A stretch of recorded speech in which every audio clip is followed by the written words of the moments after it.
Today, I want to talk about something that I call a bluff bid.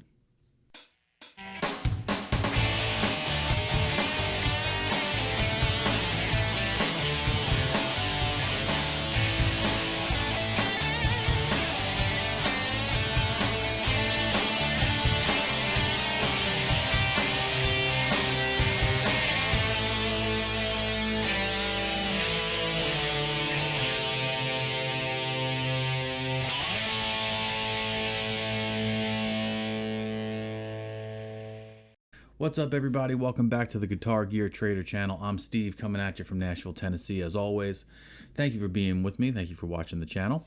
Do me a favor, hit subscribe, hit the like button, leave a comment below. Follow me on Instagram at Guitar Gear Trader. I'd appreciate all that.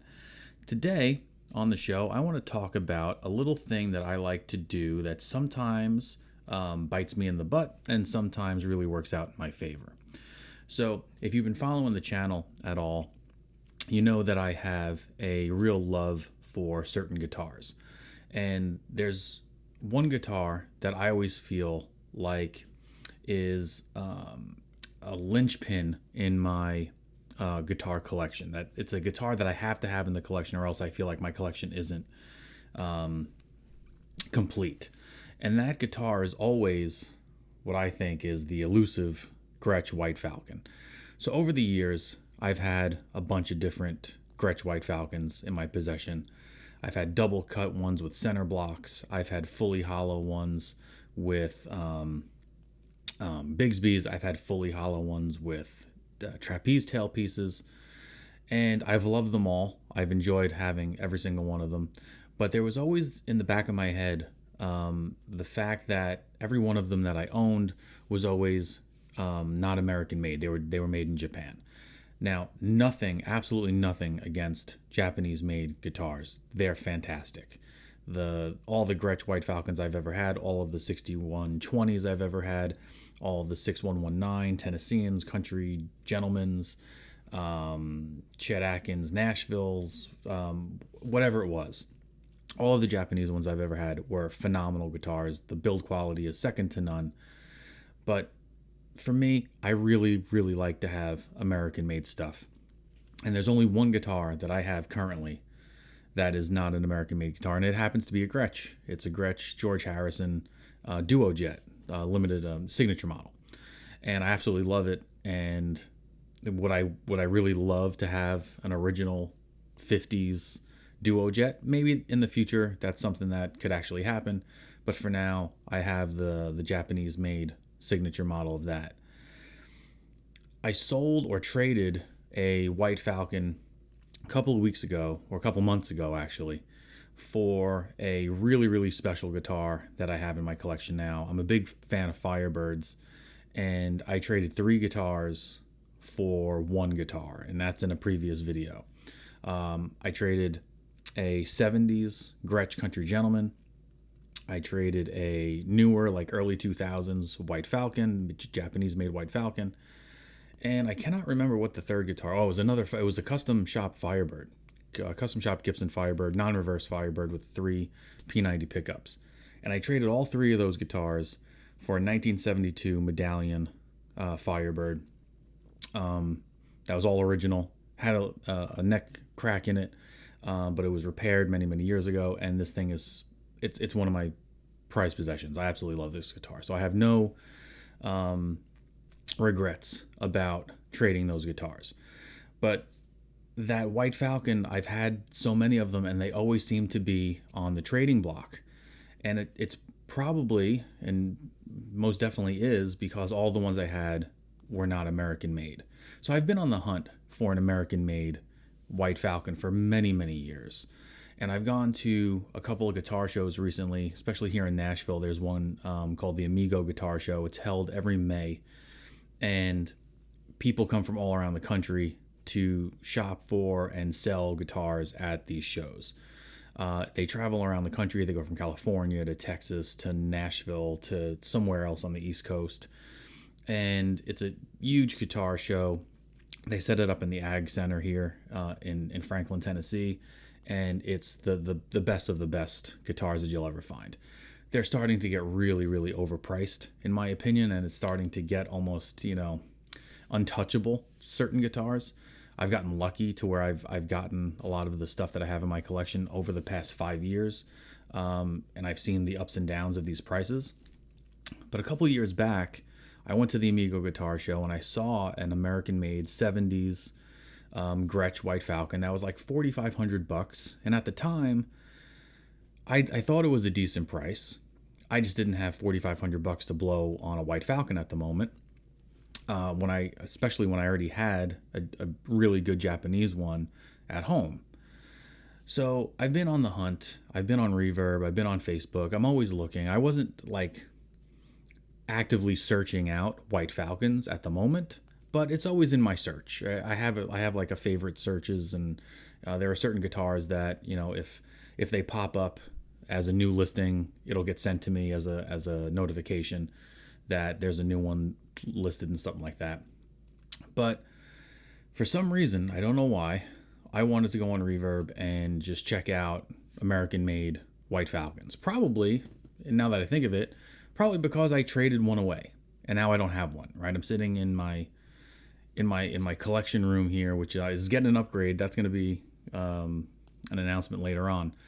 But I'm sitting here amongst all my amazing guitars that are on my walls and on stands, and the White Falcon is one of my favorite guitars of all time. That, Les Pauls, SGs, Telecasters, and I just don't. It's not here anymore, and I kind of miss it. I miss not having a White Falcon in the room with me. I love White Falcons. They're one of my favorite guitars, and it stems back to when I first went to my first real vintage guitar shop in Staten Island, New York, called what was the name of it? Mandolin Brothers. It was on Forest Avenue. It was a famous guitar shop in Staten Island. Paul McCartney brought his Hofner Beetle bass to get fixed there. And the first guitar that I went in there and I was drawn to like a magnet was an old vintage Gretsch White Falcon. And that was the first ever vintage guitar I ever picked up and sat down and strummed. I didn't know how to play many things at the time. I might have only known maybe 4 or 5 chords, but that was the guitar that I picked up and I first strummed. That was the first real vintage, and back then it was like $3,000, and that was like 15, 20 years ago, maybe more. So I've always had this attraction to those guitars. So what I want to talk about today is something that I do, and it's kind of a tip or a trick, and sometimes this trick works in your favor, sometimes it doesn't, but I like to call it a bluff bid. And to me, what a bluff bid is, it's a lowball offer that you don't think a buyer's going to take.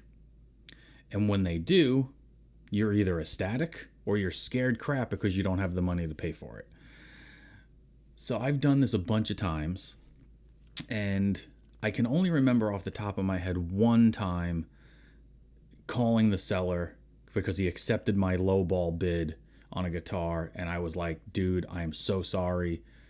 I didn't think you were going to accept that offer. Can you please rescind it? If not, I'll pay for it and we'll be good. But if you can cancel that bid, I'm really sorry. And thankfully he was nice enough and he did it. And I told myself I'm never going to do that again. If I ever do a bluff bid again, I'm going to make sure I'm ready to buy it. I'm ready to pay for it. The guitar that I asked to cancel, it was like a 1963 or 1964 SG Junior, a single pickup. Now I have one right there, right above my shoulder, right there. Now that I traded for later, years later after that, but at the time, I had somebody wanted like $3,500 or $4,000 on Reverb. I offered this guy like $2,000, and he took it. I couldn't believe it, and I was like, you know what? I probably should buy this because it's probably going to go up. This was probably 4 years ago, but I just didn't have the money at the time, and I asked them to cancel the bid. So this time I was on Reverb. So let me show you what I got here. So I was on Reverb, and I type in Gretsch White Falcon. And then after I type in Gretsch White Falcon, I hit the search bar and I get all the Gretsch White Falcons that are on Reverb at the moment. Now there might be 300 of them at the moment. Not all of them are American made, not all of them are Japanese made, so on and so forth. So what I do is I filter it to certain decades, because Gretsch's from the 60s and the 70s and the 80s, I'm pretty sure the 80s, were still made in America. So I don't have to worry if I filter it by those decades. I know everything that comes up is going to be an American-made guitar. So I type that in, I click on 60s and 70s, and all the guitars come up. There's only about, on Reverb at the time, I think tops might have been 18 listed Gretsch White Falcons from either the 60s or the 70s. So I see this guitar. Now, you can see it says gear has sold. It's because I bought it. But that's not the price I bought it for. Okay? This person originally had this guitar up for sale for $6,700. He then marked it down to $5,900, and that's what caught my eye, because every other White Falcon from the 60s or 70s listed on Reverb at the time I searched this was $6,000 to $8,500 or more, depending on how good of a condition it was, depending on the year it was. So the 60s White Falcons were up in the $10,000 to $12,000 range. The 70s ones were somewhere between $6,000 and $8,500. I thought that was way too high, right? I thought, if anything, a decent price at this time would be around $6,000. However, I don't have the money, the $6,000 to pay it. To be honest, I don't have the money to pay what I actually bought this for, but $6,000, $6,500 is probably the going rate for an American-made 70s White Falcon these days, which I think is a little high, but what are you going to do? That's the market right now, right? So if you want one, you either pay for it or you don't, right? So he had it marked down to $5,900. Here are some pictures of the guitar here, so I can show you. So that was the listing. Here are the pictures from that listing, right? It looks really good. Now, I had to do some research on this because some things were throwing me off. I was like, why did he bring it down $2,200 or whatever it was, right? He had it at 67, then he brought it down to 59, right? He brought it down, $800, so whatever it was, right? Is there something wrong with it? And then I noticed, I was like, something does look a little odd on this guitar, and I read the description, and it says in the description that this is all original, including the factory trapeze tailpiece. Now, I've never seen a White Falcon without a Bigsby, unless it was like the original White Falcon that has the Cadillac tailpiece. Now, I don't have a picture of that to show you. Maybe I can bring one up later, but I've had one of those, and they're like 1959. I had the reissue. It was a reissue like the 1959 or 1958. It was like the original White Falcon. And it has a trapeze tailpiece like you see on the one there, but it has like a big G, and it has like, they call it like the Cadillac tailpiece, the Gretsch Cadillac tailpiece, because it kind of looks like it could be on a car, like a car emblem or something like that. Those are the only ones I've ever seen that don't have a Bigsby on it. Now, what I did was I typed in, I went to Google and I typed in the serial number or the model number for this guitar, which I'll show you in a second. It has the white pad on the back, but interestingly enough, usually the white pad on the back opens up to a hole. If you take that white pad off, it's there to cover up a hole, because typically Gretsch guitars that have pads on them on the back have fake F-holes on the front. But this guitar doesn't have fake F-holes on the front, it has real F-holes on the front. So there's really no need for the pad, because if you take the pad off, there's no hole there. It's almost like a belt buckle rash saver. But typically Gretsch use those to cover up a cutout in the back so that they can put the electronics in. They can put in the pickups, they can put in the wiring harness and the knobs and all that stuff. But because there are real F-holes in the front, they just snake it through the front like a traditional hollow body guitar. Has the original case, which is really, really cool, which I like. The Filtertron pickups. The only thing that was throwing me off was that tailpiece. So I looked it up and I could not find any other example with a tailpiece like this They all had Bigsby's, and they all had a specific Bigsby. It was like the B6 Bigsby, which looks like it doesn't have the traditional thick arm. It has like this wiggly, wiry arm, which is like the same one that's on Billy Duffy of the Cults Gretsch. I'm contemplating buying one of those, like a new stock one, and putting it on there and replacing it. But I really, really like this tailpiece on this guitar. You can see the checking here, the wear marks, the checking of the wood, or the checking of the finish there. It's really, really nice. There's the headstock. Everything else on this guitar checked out, including the model number. There's the model number, 7594. And when I typed that into Google, all of the examples had a Bigsby tailpiece. None of them had this trapeze tailpiece. I did find that there were other Gretsch models that had that tailpiece. So it is a Gretsch style tailpiece. That's for sure. That's 100% for sure. I did, however, find these tailpieces, and they weren't hollow in the middle. See how in the middle here, this big empty section is hollow, and you can see through to the guitar finish. On other Gretsch models that I found this exact tailpiece on, this had an insert on it, and that insert might have said Gretsch, or that insert might have said something else in it, or it could have just been black.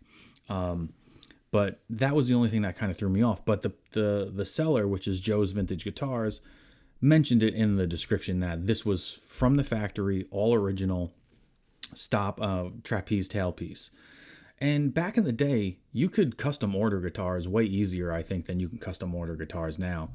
I mean, I think some sellers are making it easier. I know you can go on to Fender.com and order a custom guitar. You can go to the Gibson Garage here in Nashville and order a custom shop guitar and do it exactly like you want. But back then, you could just tell your local mom and pop shop, I want to order one of these with these specs. And you can probably do that today too. I think, you can go to like Casino Guitars in Carolina and they can order you up a guitar, or I'm sure any of these high-end guitars like Grunes and Carters and all those places can take an order from you and then just order you a special guitar. But this model number checked out, and there's the serial number, which checks out as well. The serial number decoder for Gretsch's is a little bit interesting. Back in the day, in the 60s, they used to stamp the numbers on the tops of the headstocks. So I have a couple of 60s. You can see there, I have a 6120 from 1964, and below it that you can't see, it's behind an amp, is a 6119 from 1965, or vice versa. The 6120 is from 65, the 6119 is from 64. And they both have their serial numbers stamped into the top of the headstock. Once they moved into the 70s, they started to use this numbering system where the 8 in the front there stands for the month it was made in, which is August, which is my birth month, which is really cool. And then the second number is the year in the 70s. So this would have been 1976. It was made in August of 1976. I'm not sure if the 014 means it was the 14th day of the year, but if it was, that's really cool because my birthday is August 19th, and that's really, really close to my birthday, but that was before I was born. I was born in 1982. This was made in 76. But that does check out that they were making this model guitar during those years, and it says made in the USA underneath on the sticker. So that all checks out. So what did I bluff bid, right? So here's what happened. Okay, so he was originally selling it for $5,900. I played my favorite game of favoriting the listing and putting it into my favorites. Why do I do that? Most of the time, well, number one, I wanted to see if it ever went on sale, right? If it goes on sale, he already dropped it $800. Maybe he gets desperate and drops it another $800. Second reason I put things in my watch list or my like list is because a lot of times sellers will send special offers to people who watch their items, right? I do it all the time too. Whenever I sell something on Reverb and I know it has 45 watchers or something like that, I'll send a special price to those 45 people who are watching a guitar with the hope of maybe, they feel special. They're getting a discount that other people are not getting, and maybe they'll buy it. So they send me a offer of $5,310, which is almost a $600 discount, right? And I'm like, you know what? That's really a good price for this guitar in this market. But I have to pay $145 shipping, and I have to pay 10% sales tax in Tennessee. It's almost 10%. I round up to 10%, right? So I'm going to pay $530 tax, and I'm going to pay $145 shipping. It's almost, I'm almost at $6,000 at this point. So I say, I'm going to bluff bid them at $4,500. I do not in the world think that they are going to take $4,500 for this guitar that they have listed for $5,900. I thought they would have come back maybe at $5,000, right? Maybe they drop another $300 off. Well, I get an email. Your offer has been accepted, and I got this guitar for $4,500, which I couldn't believe it. I could not believe they accepted that guitar $4,500. So a little bit of me was like, holy cow, how am I going to pay for this? What am I going to do? And the other part of me was like, holy cow, you just got an American White Falcon that you've been wanting for so long, for a really good price, right? I got this for a price that maybe, 4 years ago that I saw it at the Amigo Guitar Show was listed for that price. Now, I know it doesn't have the Bigsby on it, but for me, that makes it unique. That makes it cool. I don't dislike it at all. To be really honest, I changed the strings on this guitar way faster than I would have if it had a Bigsby. Changing strings on a Bigsby is not fun. If you've ever tried it, it's not fun. It takes a little bit longer. There are tricks and stuff to doing it, and I've gotten better at it over the years, so it's not as terrible as it used to be. When I first changed strings on a Bigsby, I remember wanting to rip my hair out, but then, you find some tricks. You use a capo to help you keep the string tension on it, and it's not too bad. But this was way, way, way easier. The pickups on it aren't the strongest, and that's very common for old Gretsch guitars. Those pickups were not meant to be really high output, and that's okay. It gives it its own sound. I don't intend to ever bring this guitar out and play it live or anything like that. It doesn't really conform to the music that I play, unless I was to do, like a cult tribute band, which I would love. My God, that would be amazing. But if I can convince my band to do Firewoman or She Sells Sanctuary, I don't think I'm going to bring that guitar out just for that one or two songs. Plus, Billy Duffy played Les Paul Customs all the time, and I have a Les Paul Custom that I would bring out in a heartbeat. So this guitar is purely for my collection and purely for me to sit here and noodle around with it in the house while I watch TV or something like that. So let's take a look at the guitar.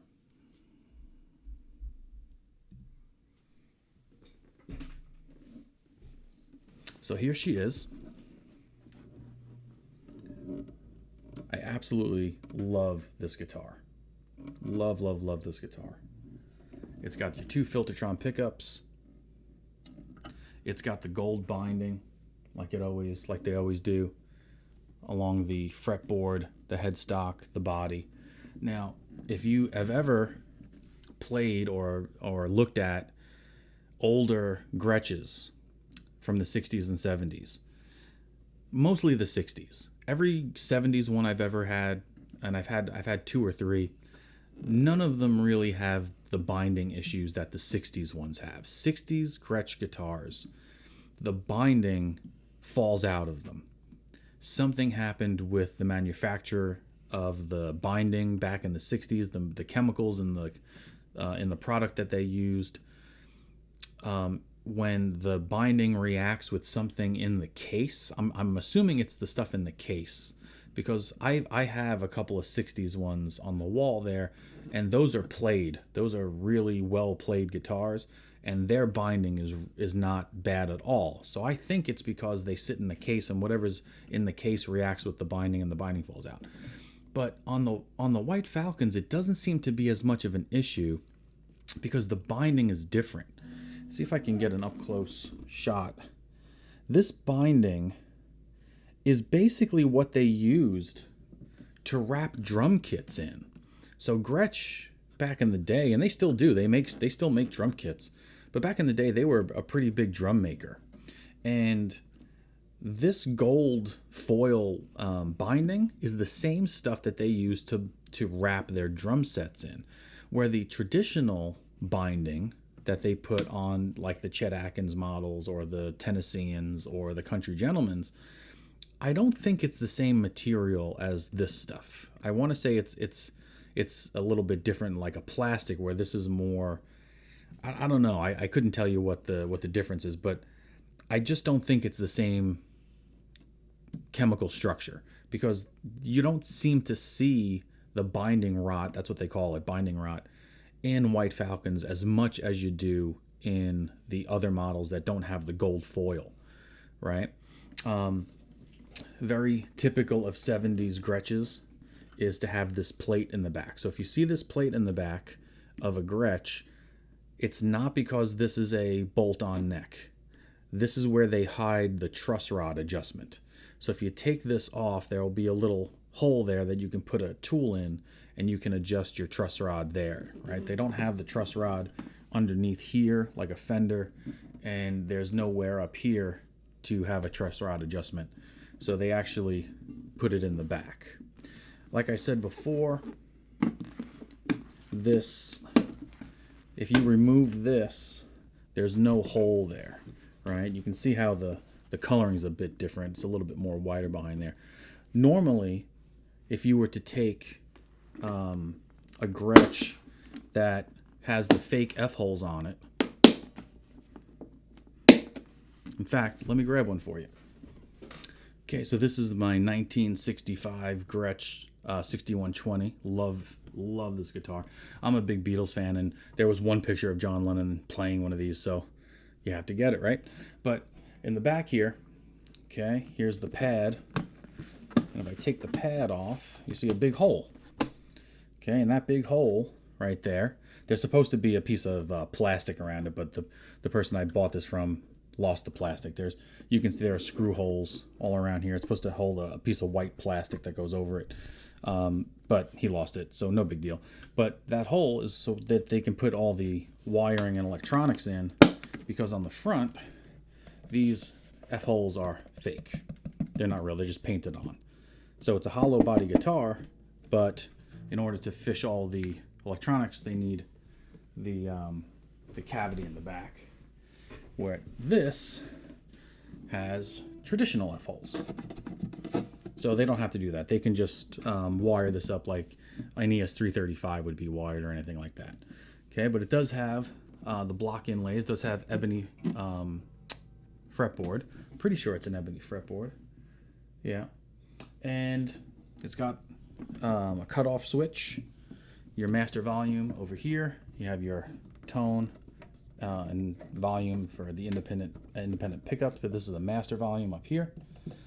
You have like a treble bleed and treble boost here, and then you have a cutoff switch, which is always weird. I don't understand why that's even there, but if you have that either down or up, you can hear the guitar. If you have it in the middle, the guitar cuts off. It might be the opposite.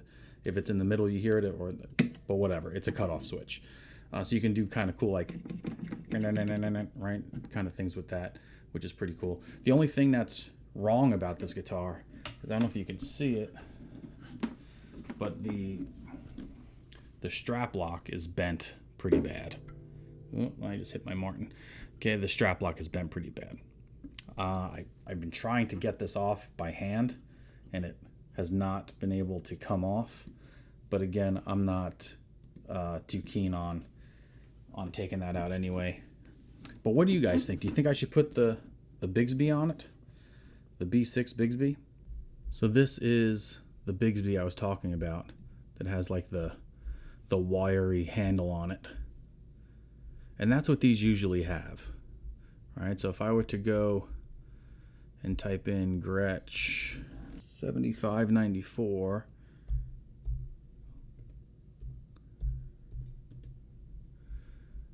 you can see here that they are supposed to have the squiggly Gretsch Bigsby tailpiece. So that one is a 97, which is going to be Japanese made, 4700, 2001, 5700, Here's one from 73. They want $12,000 for it almost. This has the mutes on it, and it has this really cool. This bridge here is actually a tuning fork. It actually comes out. It's like tuned to A440. It's pretty neat. Okay, but they want like 12 grand for that. It's pretty rare, I guess. 1974 Gretsch for 8,500. This one. See what year this is. See if they show us a picture. This looks exactly like the one I'm holding. Well, no, not exactly, because it doesn't have the plate in the back. But again, it has the correct Bigsby on it. And this might not be very old. It doesn't say made in America on it. See what the description on this says. Oh, 2000. That's a 2000. He wants 5,600. So I think I got a pretty good deal on a legit American-made vintage Gretsch, all original, with something that's a little unique, right? I think it looks pretty cool. You tell me though. Tell me what you think. I mean, the Gretsch, putting the Bigsby on it is not going to damage anything. The holes will probably match up for that Bigsby. And I don't think you're going to need any screws into the body for it, because I think the tension will hold it there when you string it up. So you guys let me know what you think about it. And thanks for listening. And if you ever try to bluff bid, just make sure you are ready to pay up if they accept your bid. And that's going to be it for today. Thanks for watching the show. Make sure to follow me on Instagram at Guitar Gear Trader. And do me a favor, hit subscribe, hit the like button, leave a comment. Tell me what you think about the Bigsby. Should I put it on or not? Tell me what you think about the guitar. Did I get a good deal? Did I not get a good deal? Either way, I love the guitar and it's not really going to matter, but I still want to hear your opinions. So until next time, happy hunting, everybody. See you later.